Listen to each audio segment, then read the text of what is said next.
बिस्मिल्लाहिर्रहमानिर्रहीम अल्हम्दुलिल्लाहि वहदा वस्सलातु वस्सलामु अला रसूलिल्लाह मिन हमज़िही व नफ़्ख़िही व नफ़सिही। होपफुली आप सबका रमज़ान बड़ा अच्छा गुजरा होगा।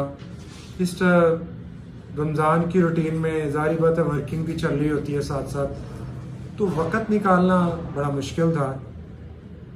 लेकिन चूँकि आपके क्वेश्चन इतने सारे जमा हो चुके थे तो मुझे फिर उनके जो आंसर्स हैं वो देना पड़े। उसकी मेन वजह पीछे ये थी कि मैं नहीं चाहता कि मेरी वजह से कोई नेकी से महरूम हो जाए, और मोस्टली क्वेश्चन जो होते हैं वो इस्लामिक रिलेटेड होते हैं, वो वर्ल्डली परसूट्स के मुतालिक होते हैं। तो इस वजह से आज मैंने डिसाइड किया कि आपके जो क्वेश्चन हैं उनके आंसर दिए जा सकें। हम पहले सवाल से आगाज करते हैं। मिस सादिया इकबाल ने पूछा है सिंध लाड़काना से कि अल्लाह की पहचान क्या है। अल्लाह रब्बुल आलमीन ने अपनी पहचान खुद कराई है कुरान करीम के अंदर। औज़ु बिल्लाहि मिनश शैतानिर रजीम। अल्लाहु ला इलाहा इल्ला हुवल हय्युल क़य्यूम ला ताख़ुज़ुहु सिनतुन वला नौम लहू मा फ़िस समावाति व मा फ़िल अर्ज़ मन ज़ल्लज़ी यशफ़अउ इंदहु इल्ला बिइज़्निही यअलमु मा बैना अयदीहिम व मा ख़ल्फ़हुम वला युहीतूना बिशैइन मिन इल्मिही इल्ला बिमा शाअ। आयतुल कुर्सी के अंदर अल्लाह रब्बुल आलमीन ने अपनी पहचान करवा दी। कौन है अल्लाह? When we don't have anything, जब दुनिया में कुछ नहीं था अल्लाह तब भी था। जब दुनिया अल्लाह ने बनाई अल्लाह तब भी है। जब हर चीज खत्म हो जाएगी कुछ भी बाकी ना रहेगा, इवन के जो मलकुल मौत है, मौत देने वाला फरिश्ता है, वो भी बाकी ना रहेगा, अल्लाह फिर भी होंगे। तो अल्लाह की पहचान यह है कि अल्लाह खाता नहीं है।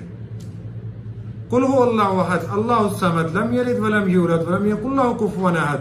वो एक है, उसका कोई माँ बाप नहीं है, उसकी कोई औलाद नहीं है, उसने किसी को जन्म नहीं दिया, उसने शादी नहीं की, वो खाता नहीं है, वो सोता नहीं है। ला ताखुज़ुहु सिनतुन वला नौम, उसको नींद नहीं आती, ऊँघ नहीं आती। अल्लाह वो है। हमने अल्लाह को समझ क्या रखा है? असल में हमारे इधर सब कॉन्टिनेंट में हमें जो एक सोच दी गई, एक सोच डेवलप की गई, वो यही सोच थी कि अल्लाह जो है सुप्रीम है और नीचे अल्लाह तक पहुंचाने के लिए सीढ़ियों का इस्तेमाल किया जाता है। जैसे मिसाल दी जाती थी बड़ी एक जाहिलाना मिसाल के छत पे चढ़ने के लिए सीढ़ी का हम इस्तेमाल करते हैं। सेम एज इट इज अल्लाह रब्बुल आलमीन से अपनी बात पहुंचाने के लिए हमें सीढ़ियां चाहिए। कभी नबी को सीढ़ी बनाया गया, कभी वली को सीढ़ी बनाया गया, कभी किसी सहाबी को सीढ़ी बनाया गया। हालांकि ऐसा नहीं है। कुरान करीम खोल खोल के बयान कर रहा है कि अल्लाह तो शायर के करीब है। वो कहता है मुझे पुकारो तो सही, मैं हर पुकार का जवाब देता हूं, मैं सुनता हूं। लेकिन हम कभी किसी का वसीला, कभी किसी का सिलसिला। रसूलुल्लाह सल्लल्लाहु अलैहि वसल्लम ने हमें कोई ऐसा तरीकाकार नहीं बताया कि आप फलां के वसीले डालो और फलां के वसीले डालो। इवन के मोहम्मद करीम अलैहिस्सलाम का भी नहीं। फिर क्या करें? क्योंकि हम सीढ़ियों और वसीलों के बगैर तो हमारा गुजारा नहीं होता। Then what? फिर क्या किया जाए? अच्छी बात है। रसूलुल्लाह सल्लल्लाहु अलैहि वसल्लम ने फरमाया हुक्मा काल, अल्लाह को उसके बड़े नामों से पुकारो कि या अल्लाह तुझे तेरे रहमान होने का वास्ता, तुझे रहीम होने का वास्ता, गफ्फार, कहार, जब्बार होने का वास्ता। अल्लाह किसी का मुख्ताज नहीं, किसी पैगंबर का मुख्ताज नहीं, किसी वली का मुख्ताज नहीं, किसी इंसान का, किसी चरिंद परिंद, किसी का मुख्ताज नहीं। वो अकेला है, वो ताकतवर है। पैगंबर उसका पैगाम लेके आए ताकि इंसानियत को सीधी राह की तरफ रहनुमाई कर सके, ना कि जब वो दुनिया से चले गए तो इंसान जो है वो पीछे से उनको वसीले और वास्ते के तौर पे पुकारना शुरू कर दे। ऐसा नहीं है। अल्लाह की पहचान फर्ज है। जाहिर बात है जब हम अल्लाह को सुप्रीम नहीं समझते, फिर हम हीले बहाने, फिर हम सीढ़ियां, फिर हम उसमें लिफ्टें जो है वो ये चीजें तलाश करते हैं, क्योंकि हमें मेंटल सेटिस्फेक्शन नहीं होता और हम चाहते हैं कि हमें कोई ऐसा शॉर्टकट मिल जाए जिससे हम फौरन अपनी डेस्टिनेशन की तरफ जो है मंजिल की तरफ पहुंच सके। नुकसान क्या हुआ फिर? नुकसान जाहिरी अपने जहन को तो हमने मुतमिन करने की पूरी कोशिश की, लेकिन आखिरत बर्बाद होगी इसकी फिक्र नहीं है। तो अल्लाह की पहचान क्या है? कि अल्लाह रब्बुल आलमीन जिंदा है, जब कुछ भी ना था तब भी अल्लाह जिंदा था, सब कुछ है, मौजूद है अल्लाह। अल्लाह जानता है हर चीज़ को, अल्लाह की ताकत है। जब हर चीज़ खत्म हो जाएगी, इवन नबी करीम सल्लल्लाहु अलैहि वसल्लम ने फरमाया हुक्मा काल, जब हर चीज़ फना हो जाएगी, क़यामत जब आएगी, इवन कि अल्लाह रब्बुल आलमीन मलकुल मौत को भी मार देंगे और मौत को जन्नत और जहन्नुम के दरमियान ज़िबा कर देंगे, फिर किसकी जात बाकी होगी? अल्लाह की जात। फिर कुछ भी बाकी ना होगा। जो मर जाए, जो अपने आप को मौत से ना बचा सके, तो वो कैसे रब हो सकता है?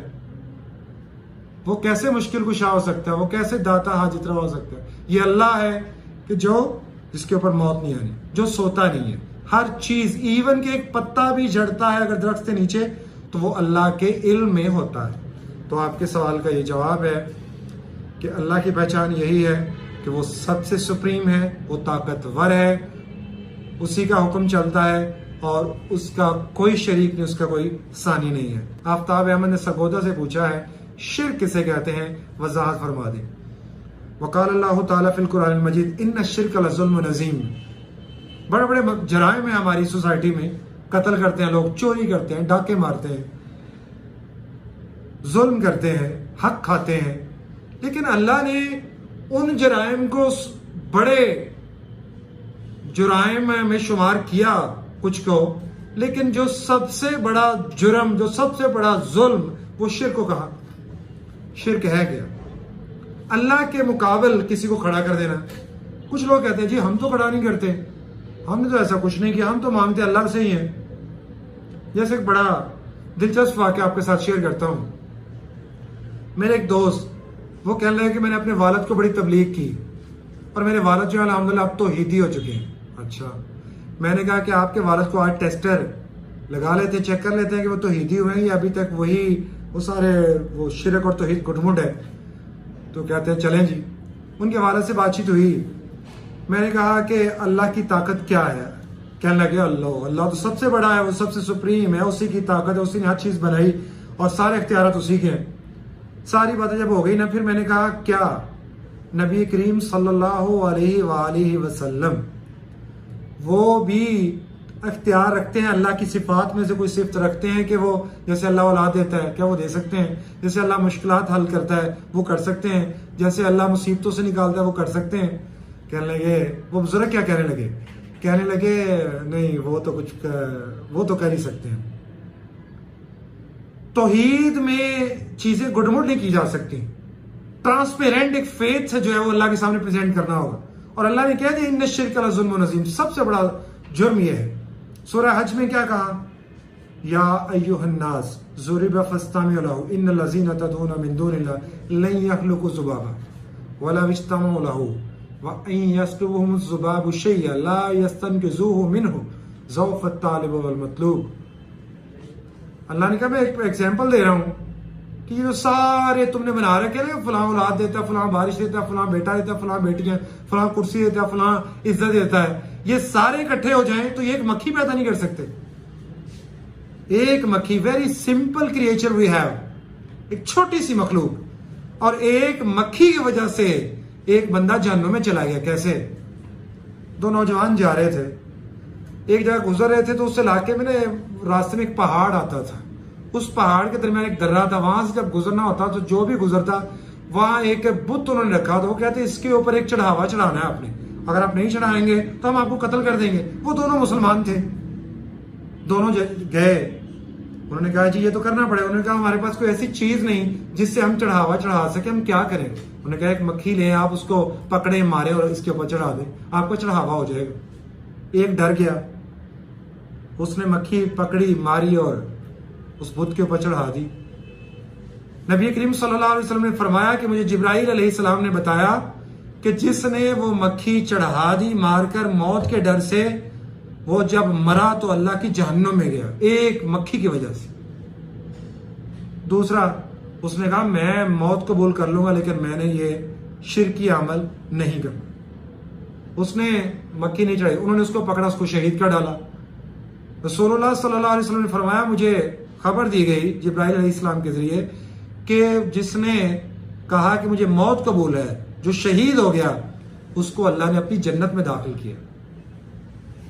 सबसे बड़ा जुर्म, सबसे बड़ा गुनाह अल्लाह के अलावा दूसरों को पुकारना है, इस तरह जिस तरह अल्लाह को पुकारा जाता है।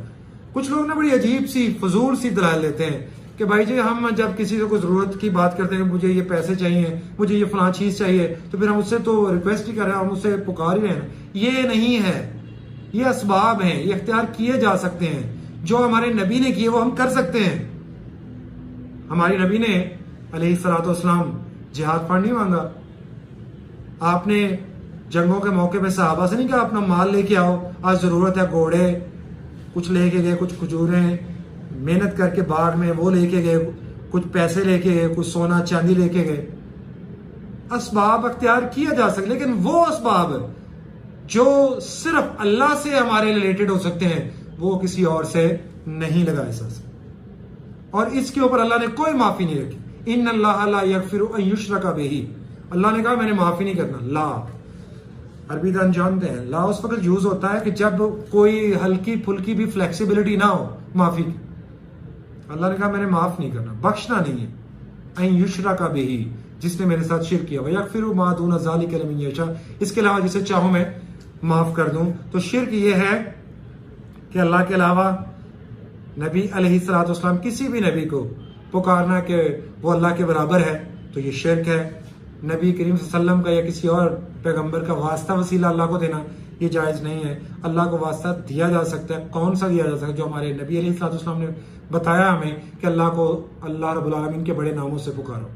कहो या अल्लाह तेरा रहमान होने का वास्ता, तुझे रहीम होने का वास्ता। ये अपने नेक अमल का वास्ता दिया जा सकता है कि या अल्लाह मैंने फलां अमल किया था और वो अगर तेरे यहाँ महबूब है तो मैं नेक अमल तेरे आगे रखता हूँ, मेरी ये हाजत कबूल फरमा। और ये भी तरीका हमें पैगंबर अलैहिस्सलाम ने सिखाया।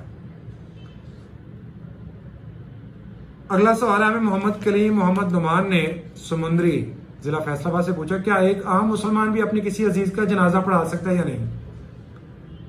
बड़ा इंटरेस्टिंग सवाल है। जनाजा पढ़ाने के लिए किसी इमाम, किसी मौलवी, किसी आलिम का होना जरूरी कतन नहीं है। हर मुसलमान मौलवी होना चाहिए। सहाबा को देख लें आप, नबी सल्लल्लाहु अलैहि वसल्लम ने ऐसी ट्रेनिंग की सहाबा की क्या everyone can lead the prayer. हर सहाबी जनाजा पढ़ा सकता था, जुमा पढ़ा सकता था। सारे दीनी बेसिक क्या सुप्रीम लेवल के, अपर लेवल के सारी चीजें, मसाइल उनको पता होते थे। सहाबा इवन डिस्कस किया करते थे मस्जिद नबवी के अंदर चीजों के ऊपर, मामलात के ऊपर, मसाइल के ऊपर। हमें इतना नॉलेज होना चाहिए कि हमारा भी फौत हो जाए तो हम खुद जनाजा पढ़ाएं। आप देखें, आपने एक्सपीरियंस भी किया होगा कि जब हम किसी मौलवी को, किसी इमाम को, किसी आलिम को कहते हैं जनाजा पढ़ाओ, जिसका उस मरने वाले के साथ कोई खूनी रिश्ता, ब्लड रिलेशन नहीं होता, तो वो कितनी को दुआएं करेगा? वो तो कहेगा हम एज यूजुअल लेगा बस।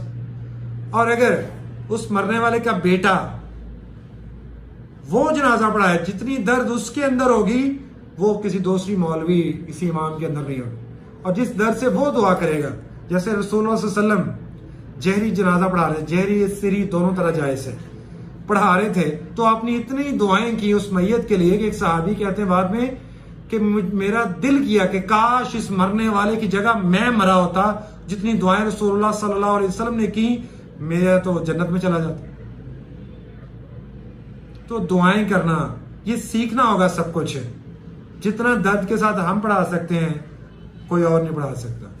हर मुसलमान को इमामत के मुसल्ले पे के लिए रेडी रहना चाहिए। रेडी कैसे रहेगा? बातों से नहीं, दीन सीखना होगा। फिर दीन सीखने में भी बड़े आगे कहते हैं बड़े मसाइल हैं, वक्त नहीं है, टाइम नहीं है। दुनिया के लिए तो बड़ा टाइम है, सारा कुछ पता है। बीमार हो जाए किस डॉक्टर के पास जाना है, कोई चीज खरीदनी हो कई लोगों से पूछे कि मैं कहां से खरीदूं। क्या दीन के लिए सिर्फ एक मौलवी, एक मुल्ला हमने मस्जिद में बिठा रखा है और उसी से पूछे बस? वो चाहे तो गुमराह कर दे, चाहे हिदायत की तरफ रहनुमाई कर दे, हम उसके रहमो करम पर हैं। ऐसा नहीं है। दीन सीखना हर मुसलमान मर्द और औरत पर फर्ज है, फर्ज ऐन है।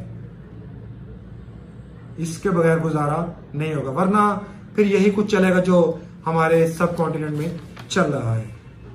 तो जनाजा जी पढ़ा सकते हैं, जुमा पढ़ा सकते हैं, नमाज पढ़ा सकते हैं, और उसकी बुनियाद क्या होनी चाहिए? दीन का नॉलेज हो और वो उसके ऊपर बेसिक चीज़ों के ऊपर गिरफ्त रखता हो।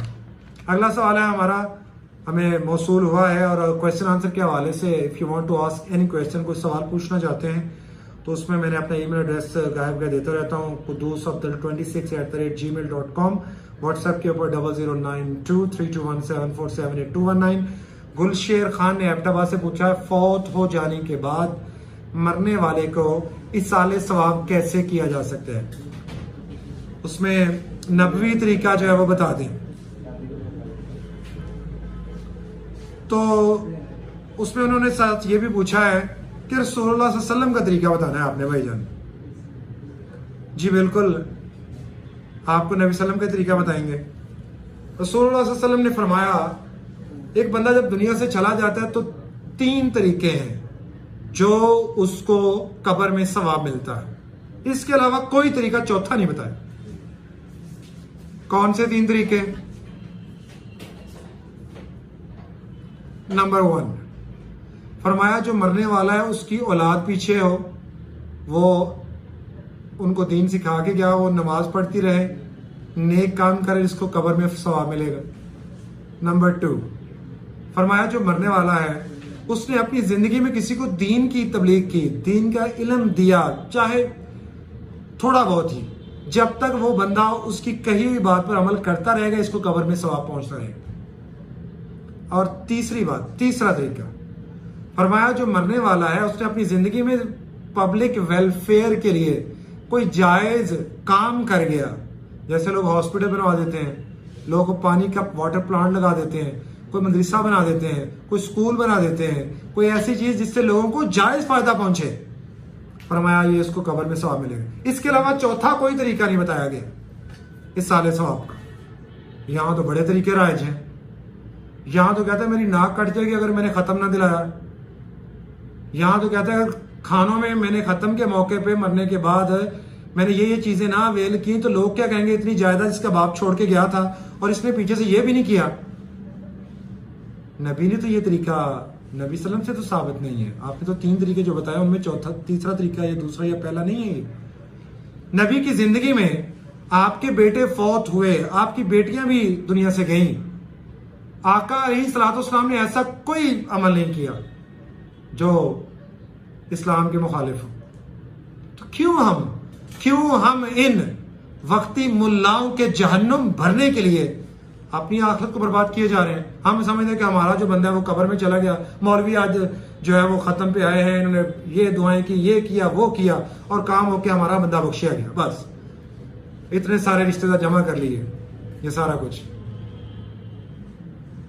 कुरान क्या कहता है? कुरान हमें तालीम क्या देता है, उसको पढ़ के तो देखें। फिर कहते हैं जी पढ़ेंगे ऐसे। इससे रिलेटेड भी एक क्वेश्चन है और वो भी इंशाल्लाह उसके ऊपर बात की, बल्कि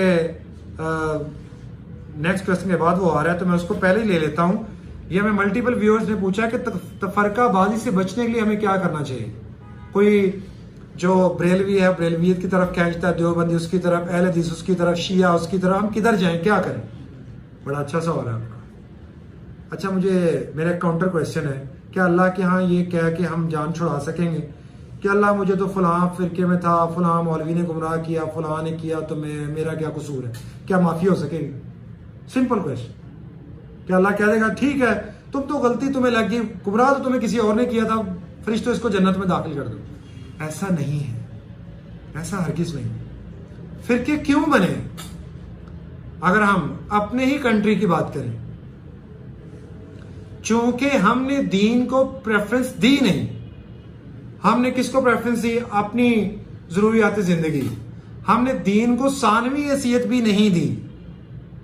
इवन हमने चूंकि हमने सोचा कि हमारे बाप दादा मुसलमान थे, हम भी मुसलमानों के घर पैदा हो गए, अब जो वहां से सीखा उसको एक्शन में ले आया और बात खत्म। कोशिश तो है नहीं। हर मुसलमान के ऊपर, मर्द औरत के ऊपर दीन सीखना फर्ज ऐन है।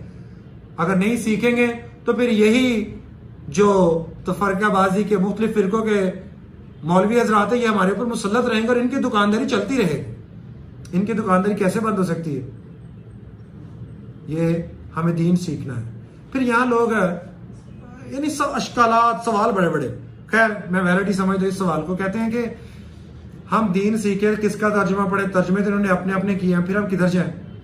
अच्छा सवाल। इसमें बड़ा वैलिड सा सिंपल सा जवाब कि अरबी ग्रामर सीखें, कुरान भी समझ में आ जाएगा, नबी सल्लम का फरमान भी समझ में आ जाएगा। अरबी ग्रामर सीखने में कोई ज़्यादा अरसा नहीं लगता, मैक्सिमम 30 से 35-40 दिन के कोर्सेज हैं। अब तो इंटरनेट के ऊपर अवेलेबल है, हम चीज़ों को समझ सकते हैं।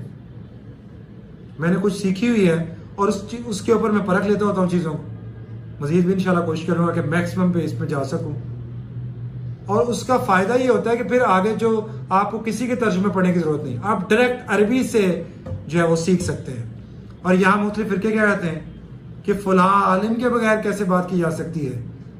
हमें तो हुक्म है बल्लिगु अन्नी वलो आया, एक बात तुम्हारे पास अगर मौजूद है अल्लाह या मोहम्मद सल्लल्लाहु अलैहि वसल्लम की, पहुंचा दो वो। और हमें कहा जाता है आपको डिग्री है, ये सर्टिफिकेशन है, मदरसे के पढ़े हुए दरसे निजामी है। इन दरसे निजामी पढ़ने वालों ने दीन की खिदमत की है मुख्तलिफ शक्लों में, लेकिन ये फिर भरमार क्यों हुई? चूंकि हमने कोशिश नहीं की। हमने कहा कि जो पढ़ के आगे मदरसों से वही जाने, उनका काम जाने, हमें तो जरूरत ही नहीं है। उन्होंने कहा कौवा ब्लैक कलर का होता है मान लेंगे, कौवा व्हाइट कलर का होता है मान लेंगे। हमने अपनी एफर्ट नहीं करनी। जब अपनी एफर्ट नहीं की फिर यही कुछ हुआ, और हमने दुनिया के बदले आखिरत बेच डाली। आखिरत बड़ी लंबी जिंदगी है, दुनिया की जिंदगी मुख्तसर है। दूसरा फेज आएगा कब्र का, तीसरा फेज आएगा आखिरत का। क्या प्रिपरेशन है ये हम इसके ऊपर सोच सकते हैं। तो तफरकाबाजी इस पे नहीं पढ़ना, हमें प्योर इस्लाम की तरफ जाना है। अरबी सीखेंगे, इस्लाम समझ में आ जाएगा और इंशाल्लाह चीजें आसान हो जाएंगी। हाँ, जो उलमा है उनकी इज्जत, उनका एहतराम मलहूज़ खातर है, लेकिन जो गलत रास्ते की तरफ रहनुमाई करते हैं, जो गलत रास्ते की तरफ लोगों को बुलाते हैं, उनका पोस्टमार्टम जरूरी है। और अल्हम्दुलिल्लाह इंटरनेट के ऊपर मुख्तलिफ लोग जो है वो कर रहे हैं, और उसका फायदा ये हो रहा है कि पब्लिक के अंदर एक इंस्पिरेशन, एक इनोवेशन जो है वो आ रही है। ज़ैन अहमद ने हैदराबाद से पूछा, रोजा रखने और अफ्तार करने की मसनून दुआ क्या है? नबी करीम सल्लल्लाहु अलैहि वसल्लम जब रोजा रखते बिस्मिल्लाह पढ़ के सहरी खाते, कोई और दुआ साबित नहीं है। ये दुआ नहीं है वाबिसों में गदिन नवे तुम इन शाहरी रमजान, ये कोई सही हदीस से साबित नहीं है। नबी सल्लम बिस्मिल्लाह पढ़ के सहरी खाते। अफ्तार करते तो आप रोजा जब अफ्तार करते बिस्मिल्लाह पढ़ के आप खजूर से करते या पानी, अगर पानी नहीं तो जो भी मुयसर है। और जब कुछ खा लेते फिर पढ़ते दुआ ज़ाहबत ज़मा वब्तलात रुक वसबत अल अज्र इंशाअल्लाह। रगें तर हो गई, प्यास बुझ गई, अजर साबित हो गया अगर अल्लाह ने चाहा। यही मसनून दुआ है। इरफानुल हसन वो पूछते हैं समड़ियाल जिला सियालकोट से, किसकी दुआ कबूल नहीं होती? अच्छा, बड़ा जबरदस्त सवाल है आपका। नबी करीम सल्लल्लाहु अलैहि वसल्लम ने एक दिन बैठे होते, सहाबा भी बैठे थे, एक आदमी आया तो वो बैतुल्लाह के जो गुलाफ है ना उस ऊपर पर्दे, उनको पकड़ के ना दुआ करने लगा। तो रसूलुल्लाह सल्लल्लाहु अलैहि वसल्लम ने कहा अल्लाह इसकी दुआ कैसे कबूल करे? साहबा ने कहा अल्लाह के नबी ये मुसाफिर है। कहा अल्लाह उसकी दुआ हरगिज कबूल ना करेगा, इसका खाना हराम का, पहली बुनियाद खाना हराम का, पीना हराम का, इसकी परवरिश हराम माल से हुई, इसने जो लिबास पहना है वो भी हराम के पैसों से आया, अल्लाह इसकी दुआ कैसे कबूल करे? हमारी दुआएं क्यों कबूल नहीं होती? हम अपने रिस्क पर गौर नहीं करते कि हम पैसा कहां से आ रहा है, कहां जा रहा है। एक एक रुपया सोच समझ के कमाना होगा, सोच समझ के खर्च करना होगा। दुआओं की कबूलियत में सबसे बड़ी रुकावट यह है। फिर इखलास नहीं होता, इधर हाथ उठाए होते हैं और इधर सोचें दुनिया में गुम होती हैं कि मेरा ये काम कैसे होगा, वो काम कैसे होगा, उन्हीं सोचों में मगन होते हैं और बातें किससे कर रहे होते हैं? अल्लाह से। अल्लाह ऐसी दुआएं कैसे कबूल करे? जहन का यकसू होना, यकीन के साथ दुआ करना, ये बहुत जरूरी है। रसूलुल्लाह सल्लल्लाहु अलैहि वसल्लम एक दिन बैठे थे, एक बंदा नमाज पढ़ ली, उसने बाद में दुआ की। रसूलुल्लाह सल्लल्लाहु अलैहि वसल्लम ने कहा इसने जो कलमात पढ़े हैं अल्लाह के जिम्मे में, अब इसकी दुआ कबूल करे, अल्लाह लाजमी इसकी दुआ कबूल करे। कौन से कलमात थे? अल्लाहुम्मा इन्नी अस्अलुका बिअन्ना लकल हम्दु ला इलाहा इल्ला अंतल मन्नानु बदीउस समावाति वल अर्ज़ या ज़ुल जलाली वल इकराम या हय्यु या क़य्यूम। ये अल्फाज पढ़ के दुआ करें, दरूद इब्राहिमी पढ़े फिर दुआ करें तो अल्लाह ताला रहमत करे। लेकिन शर्त फिर पीछे क्या है? हलाल रिज़्क़ का होना। अगर एक भी पैसा हराम का रिज़्क़ में शामिल हो गया फिर काम नहीं बनना, फिर बात नहीं बननी। फिर बस टकरे मारने वाली बात है। जितने लंबे मर्जी सजदे करते हैं, जब तक रिजक पाक नहीं करना, करप्शन फ्री नहीं करना, उस वक्त तक दुआएं कबूल नहीं होनी। शोएब अफरीदी साहब पूछते हैं, मानसहरा KPK से नमाज पढ़ने का सही तरीका क्या है? रसूलुल्लाह सल्लल्लाहु अलैहि वसल्लम ने मालिक बिन हवैरस और उनके साथ कुछ और लोग आए, मुसलमान हुए, आपने उनको रोके रखा कुछ दिन, उनको दीन सिखाया। जब आपने फील किया नौजवान है और ये महसूस कर रहे हैं आप वापस जाना, तो आपने कहा वापस जाना चाह रहे अपने घरों में, दिल उदास हुआ है, ठीक है चले जाओ। सल्लु कमा रायतुमूनी उसल्ली, फरमाया नमाज उस तरह पढ़ना जिस तरह मुझे यहाँ पढ़ते हुए देखा। और एक और हदीस में कमा काल, फरमाया कि मुझे नमाज जिब्राइल अलैहिस्सलाम ने सिखाई। और जिब्राइल अलैहिस्सलाम को किसने सिखाई? अल्लाह रब्बुल आलमीन ने। तो नमाज हमारी उस तरीके से होनी चाहिए जिस तरह नबी सल्लम ने पढ़ी। और तरीका यह है कि वज़ू करें, वज़ू करने के बाद वज़ू आराम से करें, सुकून से करें, मसनून तरीके से करें। नमाज का ये तरीका है, जब मस्जिद में चले गए तो 2 रकत नमाज पढ़ के बैठ जाएं, क्योंकि नबी सल्लम का फरमान है हुक्म अकाल कि मस्जिद में तुम में से कोई भी जब भी आए तो 2 रकत पढ़े बगैर मत बैठे, तो वो 2 रकत लाजमी पढ़ें। अगर जमात खड़ी होने वाली है तो फिर आप डायरेक्ट जमात में शामिल हो जाएं। उसमें हाथ जो है वो आप कंधों तक भी खड़ा कर सकते हैं, आप कानों की लू तक भी खड़ा कर सकते हैं, नबी सल्लल्लाहु अलैहि वसल्लम ने दोनों जगह भी किए। और सीने पे आप हाथ इस तरह बांध दें और फिर जो है वो अपनी नज़र सामने सजदे की जगह पर होनी चाहिए। हाँ, कुछ लोग पूछते हैं जी खारिश वगैरह हो जाए तो क्या करें, खांसी आ जाए तो क्या करें? खांस सकते हैं, खारिश हो जाए छोटी मोटी अवॉइड करें, अगर एक्सट्रीम है तो फिर कर लें उसको, चूँकि फिर आपका ध्यान नहीं बटेगा। अगर आप नहीं करेंगे तो फिर ध्यान बटेगा। अगर कज़ाए हाजत आई हुई है, वज़ू आपने कर लिया लेकिन बाद में कज़ाए हाजत शिद्दत की आ गई है, तो फिर जाके वज़ू तोड़ दें, नमाज में फिर खड़े ना हो, क्योंकि आप मेंटली उसकी तरफ नहीं रह सकेंगे। और नमाज तो होती है अल्लाह और बंदे के दरमियान एक कनेक्शन होता है, और वो कनेक्शन ऐसा नहीं होना चाहिए कि 4 टकरे हमारी जान छोड़ी, ऐसा नहीं होना चाहिए। नबी सल्लम बैठे थे मस्जिद में, एक बंदा आया, उसने आगे नमाज पढ़ी, आपने उसे बुलाया, आपने कहा दोबारा नमाज पढ़ो, फिर पढ़ी, फिर कहा दोबारा पढ़ो। 3 दफा जब उसने पढ़ ली ना तो कहने लगा अल्लाह के रसूल बताएं मुझसे गलती क्या हुई? आपने कहा तूने नमाज इस तरह पढ़ी है जिस तरह कौवा जो है वो ठूंगे मारता है। आपने कौवे को देखा होगा, कौवा जो है नीचे चूंच कुछ चीज खा रहा ना, नीचे मारता है, फिर ऊपर करता है, फिर नीचे, फिर ऊपर। फरमाया नमाज इस तरह नहीं, सुकून से। और हम दुनिया के साबुकता में आ जाते हैं ख्यालात, सहाबा को भी आते थे, वो पूछते थे अल्लाह के रसूल ऐसे ख्यालात हैं तो क्या करें? तो कहा उस वक्त आप औज़ुबिल्लाहि मिनश शैतानिर रजीम पढ़ लिया करो जिस भी हिस्से में नमाज के, अगर कोई ऐसा ख्याल आ जाए। तो नमाज में यकसू होना, इमाम से पहले रुकू में नहीं जाना, इमाम से पहले सजदे में नहीं जाना, जब इमाम चला जाए तो फिर जाना है। सुकून से हर जो उसका रुकन है वो अदा करना, और बिल्कुल बेन नहीं उस तरीके से जिस तरह नबी करीम सल्लल्लाहु अलैहि वसल्लम ने पढ़ी। रुकू पे जाए, दोनों हाथ ऊपर उठाने, फिर रुकू पे जाना, फिर रुकू से उठे तो सामी अल्लाहु लिमन हमीदा, फिर दोनों हाथों को कंधों तक या कानों की लो तक उठाना। और सूरह फातिहा के हवाले से ला सलाता लिमन लम यक़रा बिफातिहातिल किताब, फरमाया कोई नमाज नहीं उस बंदे की जो नमाज में सूरह फातिहा नहीं पढ़ता। ला सलात, उसकी नमाज है ही नहीं, चाहे वो अकेला है चाहे इमाम के पीछे है। तो इमाम के पीछे भी ऐसा ऐसा पढ़नी है, जब इमाम आमीन कहे तो कहनी है। बुखारी शरीफ के अंदर हदीस फरमाया जब इमाम आमीन कहता और पीछे मुक्तदी कहते, जब इनकी आमीन और आसमान पे जो फरिश्ते हैं उनकी आमीन आपस में टकराती है तो इनके अगले पिछले गुनाह इस आमीन की वजह से बरकत से माफ कर दिए जाते हैं। आयशा रज़ी अल्लाह अन्हा फरमाती हैं, पूछा एक दिन नबी सल्लल्लाहु अलैहि वसल्लम से, अल्लाह के रसूल ये कुफार को कौन सी चीजें नागवार गुजरती हैं? फरमाया आयशा 2 बातें बड़ी इनको तकलीफ देती हैं। कौन सी? फरमाया एक सलाम कहना अस्सलाम वालेकुम, और दूसरा आमीन बिल जहर कहना। ये दोनों चीजें इनको बड़ी तकलीफ देती कि जब मुसलमान आपस में कहते हैं अस्सलाम वालेकुम तो वो एक दूसरे को दुआ देते हैं कि तुम पर सलामती, अल्लाह तुम्हारे लिए आसानी करे। और जब हम आमीन कहते हैं, जब इमाम वलद्दालिन कहता है कि जो लोग गुमराह हुए अल्लाह हमें उनमें से ना करना। और ये चूंकि कुफार जो थे गुमराह हुए थे, यहूद और नसारा, फरमाया फिर जब मुसलमान आमीन कहते हैं इनको बड़ी तकलीफ होती है, ये कहते हैं हाँ इनके साथ ऐसा ही हो, तो आमीन कहना। और फिर दुआ के हवाले से इमाम जो है वो बाजमात दुआ करवा रहा है, तो दुआ बाजमात की कोई ऐसी दलील नहीं मिलती।